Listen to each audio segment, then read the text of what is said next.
هنتكلم النهاردة على ثورة الشعب المصري وتولية محمد علي. احنا خدنا الدرس اللي فات الحملة الفرنسية اللي هي انتهت سنة 1801. هنكمل لحد ما تولى محمد علي وازاي قدر اللي هو يسيطر على حكم مصر. طيب ازاي سيطر على حكم مصر؟ في فترة من 1801 بعد خروج الحملة الفرنسية ل 1805 كانت فترة صراعات واضطرابات. طيب الصراعات والاضطرابات بسبب 3 جهات. اول واحد انجلترا، تاني واحد اللي هو الدولة العثمانية، وتالت واحد اللي هم المماليك. كل جهة من دول كانوا بتعتقد بأن ليها الحق اللي هي تحكم مصر. في الآخر انتهى النزاع ده إن الدولة العثمانية هي اللي خدت مصر باعتبار إن مصر ولاية في الدولة العثمانية. طيب الدولة العثمانية ابتدت تحط ولاة علشان يحكموا مصر. الولاة دول كانوا بيفرضوا الضرائب كتير جدا جدا على المصريين، والمصريين من كتر الضرائب دي عملوا ثورات كتيرة زي ثورة الشعب المصري سنة 1804. طيب بسبب كده بسبب غضب الشعب المصري كان في فرقة ساعتها بقيادة فرقة عثمانية بقيادة قائد عسكري اسمه محمد علي. محمد علي ده كان قائد الفرقة دي، والفرقة دي كانت جاية أيام الحملة الفرنسية علشان تطرد الحملة الفرنسية، وبعد خروج الحملة الفرنسية فضلت في مصر. محمد علي ذكي.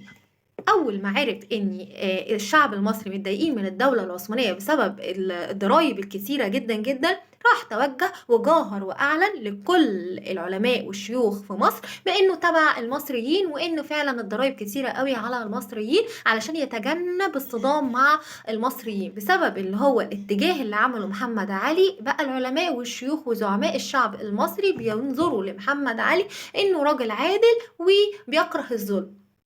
ولكن هو عرض عليهم اللي احنا نشوف السلطان العثماني او الوالي العثماني الاخير اللي السلطان عينه اللي هو اسمه خورشيد باشا ان هو هيتولى بحكم البلاد، وهنشوفه هيعمل ايه. خورشيد باشا لما تولى حكم البلاد برضو فرض ضرائب كتير. طيب جه زعماء الشعب المصري واتجمعوا في دار اسمه دار المحكمة، وقرروا يوم 13 مايو 1805 ب3 حاجات. اول حاجه اللي انا هعزل خورشيد باشا واحط بداله محمد علي. وتالت حاجة اللي أنا محمد علي المفروض اللي هو هيحكم حكم البلاد، ولكن بشروط الزعامة الشعبية. ما ينفعش يعمل أي قرار إلا لما الزعامة الشعبية تقول له اعمل إيه وما تعملش إيه. تمام كده؟ طيب محمد علي لحد دلوقتي بقى والي مصر من الدولة العثمانية، ولكن برضو في بعض هو لسه مش مسيطر سيطرة كاملة، وفي كذا جهة بتحاول تاخد حكم مصر منه. طيب ازاي سيطر على حكم البلاد بقى؟ قالك بعد ما تولى حكم مصر ابتدأ في 4 جهات كان عايز يقضي عليه. طب ايه هما ال4 جهات؟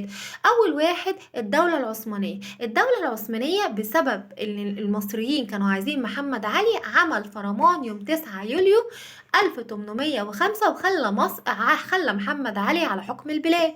ولكن انجلترا راحت وسوست في ودن السلطان العثماني، قالت له اللي انا مش عايزه محمد علي خوفا على مصالحي الشخصيه، وشيل محمد علي وحط اي والي عثماني تاني. فالدولة العثمانية راحت عملت ايه؟ بعتت الاسطول بتاعتها وعملت فرمان، بعت فرمان بيقول ان محمد علي يتشال من ولاية مصر ويروح بدون مقاومة ليتولى ولاية تانية اسمها ولاية سالونيك اللي موجودة في مقدونيا. تمام كده؟ وبسبب الزعامة الشعبية تم التمسك بولاية محمد علي على حكم مصر، والسلطان العثماني مقدرش اللي هو يشيل محمد علي من ولاية مصر، وعمل فرمان في شهر يوليو سنة 1806 بتثبيت حكم محمد علي على مصر.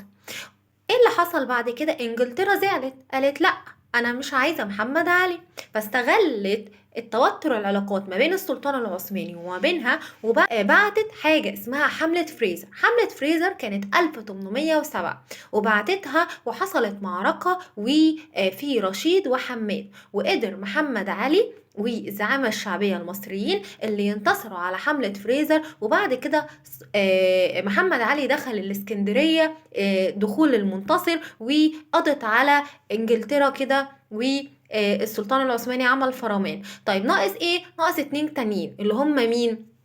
ناقص الزعامة الشعبية. طيب أنا إزاي قدرت أقضي على الزعامة الشعبية؟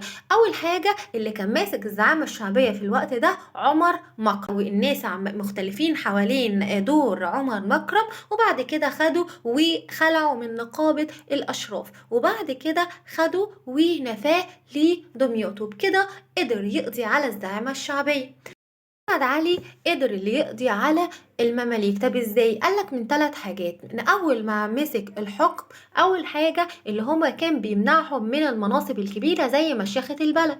طيب تاني حاجة اللي هو كان بيطاردهم في كل مكان، ما كانش عايز حد يبقى ملك موجود. وفي اخر حاجة خالص جه استغل حاجة اسمها حرب الوهابية في شبه الجزيرة العربية، والسلطان العثماني كان باعت محمد علي علشان يقضي عليه. فاستغل فكرة اللي أنا هعمل حفلة في القلعة، و يعني الحفلة دي بسبب اللي هو انتصر على الحركة الوهابية اللي موجودة في شبه الجزيرة، في شبه الجزيرة العربية، وجمع المماليك ودعاهم. وفي الآخر خالص يا شباب إن هو راح قفل عليهم ابواب القلعه وابتدى يموت فيهم، وما فضلش الا واحد بس اسمه امين بك، واحد من المماليك، قدر اللي هو ينط بالحصان من فوق القلعه ونزل حي، وهرب بره مصر وطلع بره مصر. وبالتالي قدر محمد علي انه ينتهي من المماليك ومن اي حد واقف له في السلطة بتاعته، وبالتالي ابتدى يتفرغ لحكم البلاد. تمام. المرة الجاية بقى هنتكلم على سياسة محمد علي الداخلية والخارجية في مصر بإذن الله.